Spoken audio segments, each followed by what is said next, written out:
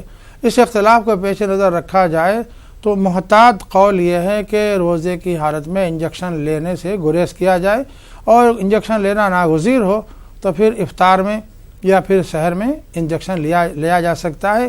اور پھر یہ بھی ہے کہ اگر اتنی صحت خراب ہو چکی ہے کہ انجیکشن لینے کی نوبت آ گئی ہے تو شریعت نے رخصت دی ہے، اجازت دی ہے، روزہ چھوڑ سکتے ہیں، ان پر صرف آگے چل کر کبھی اس کی قضا لازم ہوگی، کفارہ ان پر واجب نہیں ہوگا۔ جیسے مثال کے طور پہ انجیکشن طاقت کا اگر انجیکشن لے لیا یا گلوکوز چڑھایا تو اس صورت میں جو ہے میں سمجھتا ہوں روزہ جو ہے ٹوٹ جائے گا۔ اب ظاہر ہے گلوکوز جو چڑھایا جاتا ہے اور خون جو چڑھایا جاتا ہے یہ رگوں میں چڑھایا جاتا ہے، اور رگوں میں جو دوران خون کی وجہ سے ایک امکان یہ بھی ہے کہ وہ معدے میں پہنچ جائے، تو چونکہ روزے کے اندر غذا سے پانی سے روکا جاتا ہے، اسی لیے ایسی چیزیں جو متبادل بنتی ہیں غذا کی وہ بھی منع ہونی چاہیے۔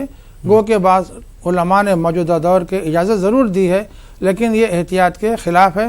ہم کو چاہیے کہ روزے کی حالت میں خون چڑھانے سے بھی گریز کریں اور پھر گلوکوز لینے سے بھی احتیاط کریں۔ جی مفتی صاحب، جیسے جب اذان ہوتی ہے تو مرد حضرات تو افطار کر کے مساجد میں چلے جاتے ہیں، یا کچھ لوگ جو ہے مسجد میں افطار کرتے ہیں، خواتین جو ہیں خود افطار تیار کرتی ہیں، اس کے بعد سرو کرتی ہیں، تو ان کے لیے نماز کا وقت کب تک رہتا ہے، خاص کر کے خواتین کے لیے؟ پہلی بات تو یہ ہے کہ خواتین کو چاہیے کہ افطار کا پہلے سے انتظام کر لیں، اور افطاری صرف کرنے میں وقت لگتا ہو تو ظاہر ہے اس سے بھی اس موقع پر گریز کریں، افطاری سامنے رکھ دی جائے، لوگ اپنے حسب مرضی روزہ کھول لیں، افطار کر لیں، یہ بہتر صورت ہے، اور فوری نماز ادا کر لی جائے۔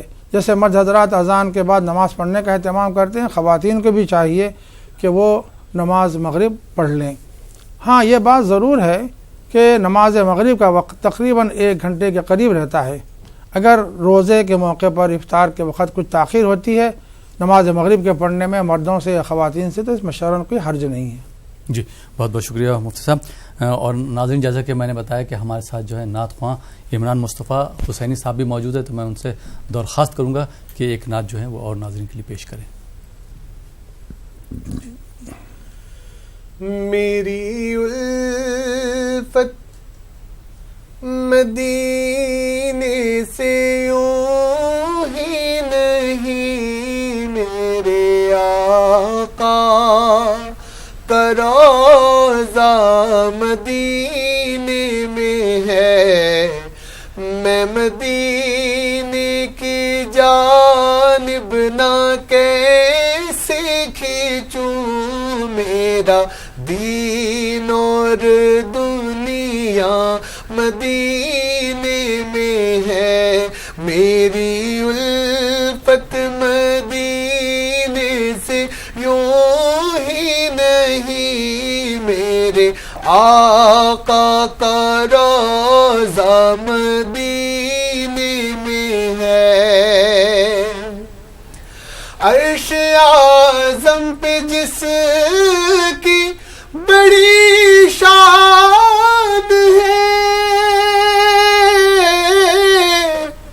روضہ مصطفیٰ جس کی پہچان ہے، روضہ مصطفیٰ جس کی پہچان ہے، اور جس کا ہم پلہ کوئی محلہ نہیں، جس کا ہم پلہ کوئی محلہ نہیں، ایک ایسا محلہ مدینے میں ہے، جس کا ہم پلہ کوئی محلہ نہیں، ایک ایسا محلہ اللہ مدینے میں ہے.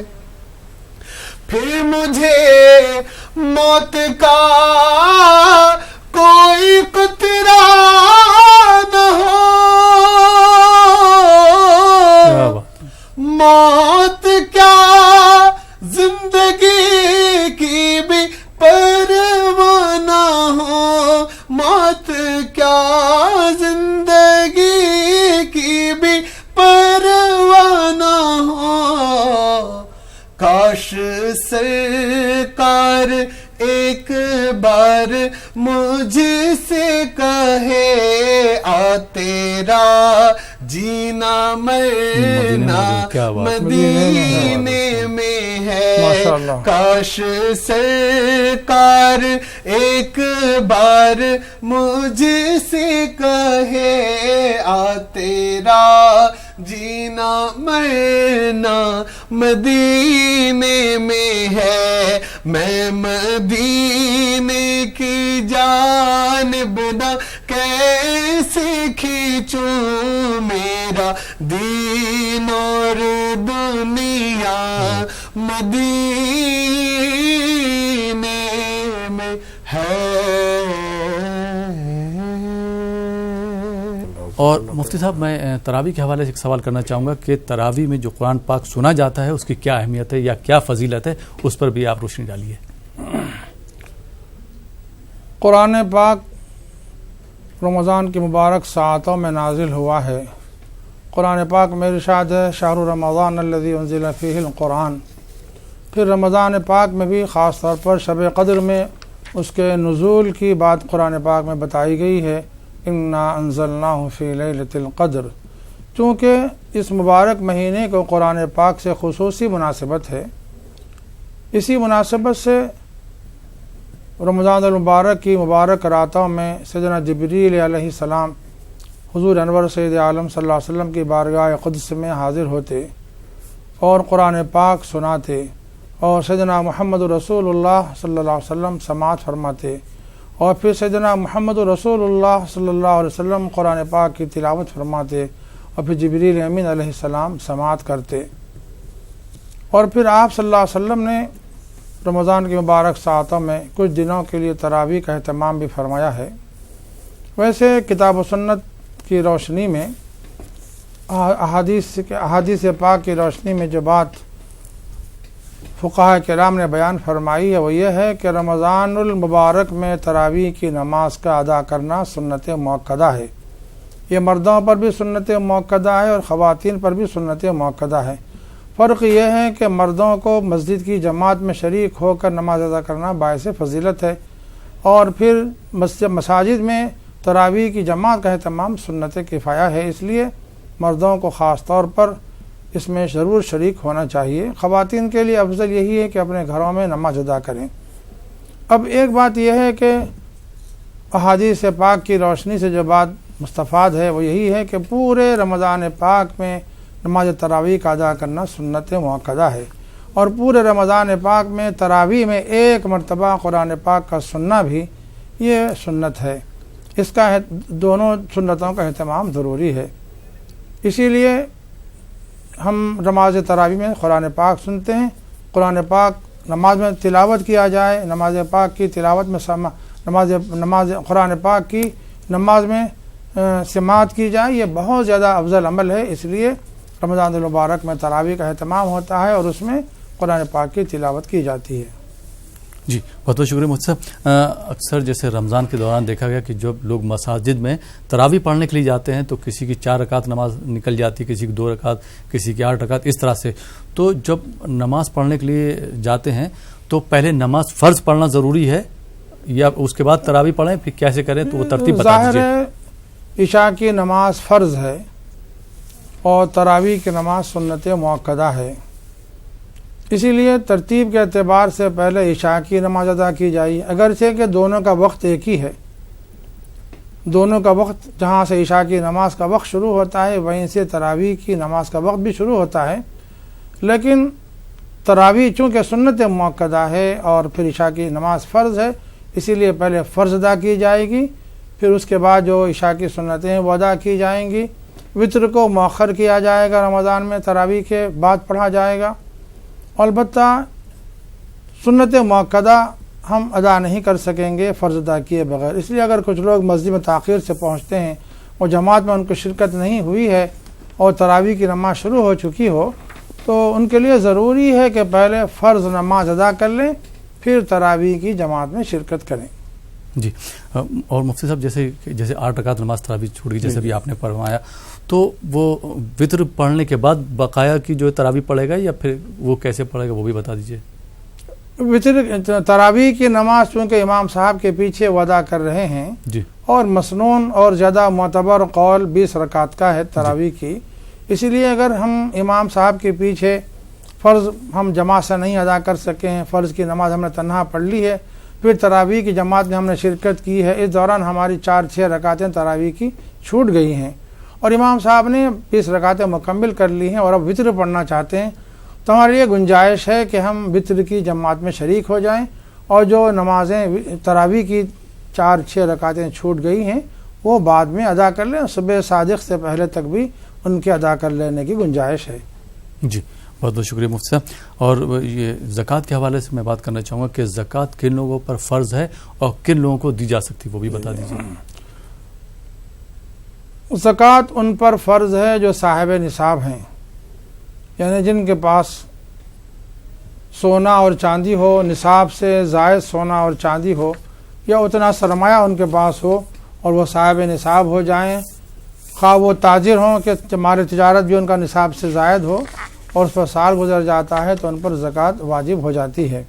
اب رہا کون لوگ زکوٰۃ کے مستحق ہیں، قرآن پاک میں اللہ تعالیٰ نے ان کی پوری تفصیل بیان فرمائی ہے، انما الصدقات للفقراء والمساکین والعاملین علیہا والمؤلفۃ قلوبہم، یہ پوری تفصیل قرآن پاک میں بیان کر دی گئی ہے کہ کون کون لوگ مستحق ہیں۔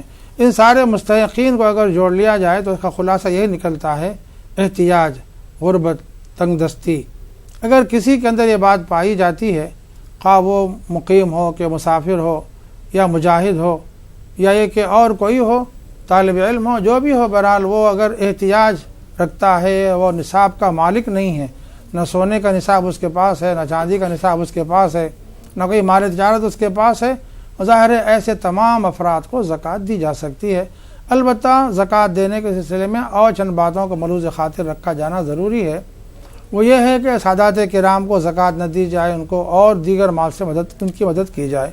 اسی طرح اولاد اپنے والدین کو زکوٰۃ نہیں دے سکتی اور والدین اپنے اولاد کو زکوٰۃ نہیں دے سکتے، اور یہ قاعدہ بیان کیا گیا ہے کہ اصول کو زکوٰۃ دینا درست نہیں ہے، جائز نہیں ہے، یعنی ماں باپ، دادا دادی، نانا نانی، اور اس طرح فروع یعنی بیٹا بیٹی، پوتا پوتی، نواسا نواسی، ان کو بھی زکوٰۃ دینا جائز نہیں ہے۔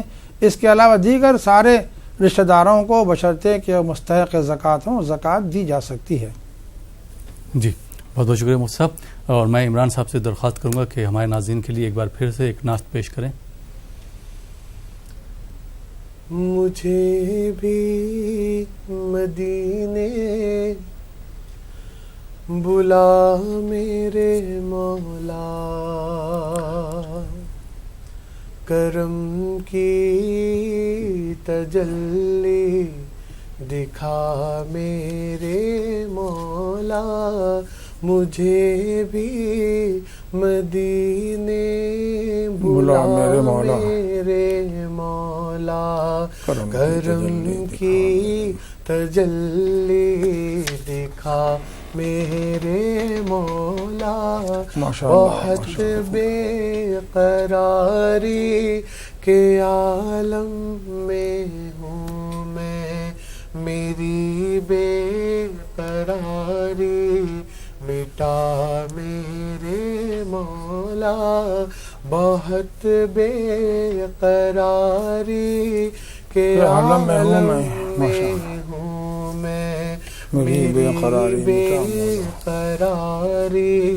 مٹا میرے مولا، سنا ہے مدینہ کرم ہی کرم ہے، تو رکھتا جہاں میں سبھی کا بھرم ہے، سنا ہے مدینہ کرم ہی کرم ہے، ترکتا جہاں میں سبھی کا بھرم ہے، تجھے واسطہ تیرے پیارے نبی کا، ہمیں بھی مدینے بلا میرے مولا، مجھے بھی مدینے بلا میرے مولا، کرم کی تجلی دکھا میرے مولا، بہت بے قراری کے عالم میں ہوں میں، میری بے قراری مٹا میرے مولا۔ ماشاءاللہ سبحان اللہ سبحان اللہ، کیا بات ہے، بہت بہت شکریہ عمران صاحب۔ اور مفتی صاحب اس کے حوالے سے اگر بات کی جائے، جیسے تراویح کے حوالے سے کچھ جگہوں پر کچھ مساجد میں ایسا ہوتا ہے کہ لوگ جو ہیں ایک رات میں یا 2 رات میں شبینہ جس کو بولتے ہیں قرآن پاک مکمل کرتے ہیں، اس کا کیا حکم ہے شرعی؟ اللہ سبحانہ و تعالیٰ کا ارشاد پاک ہے، اعوذ باللہ من الشیطان الرجیم، بات ہوئی نہیں۔ ورتل القرآن ترتیلا، قرآن پاک کو ترتیل کے ساتھ تلاوت کرنے کی ہدایت دی جا رہی ہے۔ اور الذین آتیناہم الکتاب یتلونہ حق تلاوتہ، جن کو اللہ تعالیٰ کتاب عطا فرماتے ہیں وہ اس کی تلاوت ایسے کرتے ہیں جیسے کہ تلاوت کرنے کا حق ہے۔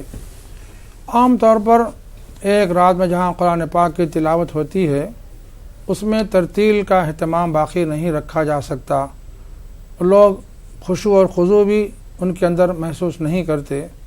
عام طور پر ایسی کوتاہیاں دیکھی جاتی ہیں جو مسجد کے احترام کے بھی منافی ہوتی ہیں اور قرآن کے پاک کے بھی احترام کے منافی ہوتی ہیں، اس لیے اس سے گریز کرنا چاہیے، بچنا چاہیے۔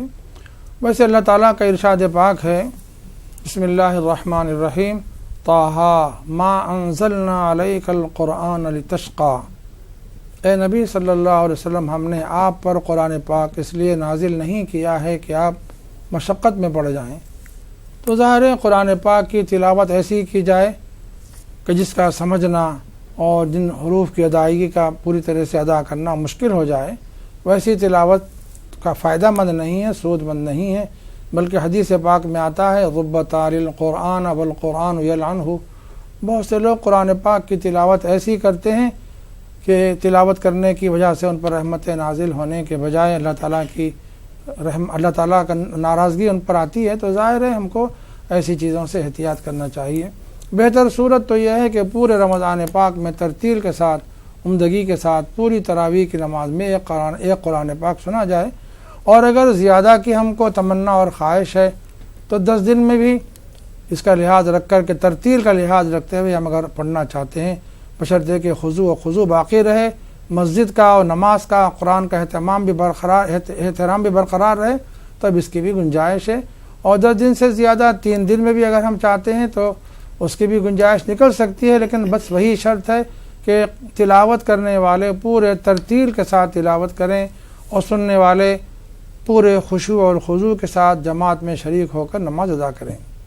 مفتی صاحب، جیسے 20 دن میں یا 21 دن میں تراویح لوگ مکمل کر لیتے ہیں، اس کے بعد جیسے قرآن پاک سن لیتے پورا، پھر تراویح نہیں پڑھتے ہیں، تو ایسے لوگوں کے لیے کیا حکم ہے؟ وہ یہ سمجھتے کہ قرآن پاک میں نے سن لیا، ایک قرآن پاک مکمل ہو گیا، اب تراویح نہیں پڑھنا ہے۔ ان کو شاید غلط فہمی ہو گئی ہے کہ صرف قرآن پاک کا نماز میں سن لینا کافی ہے۔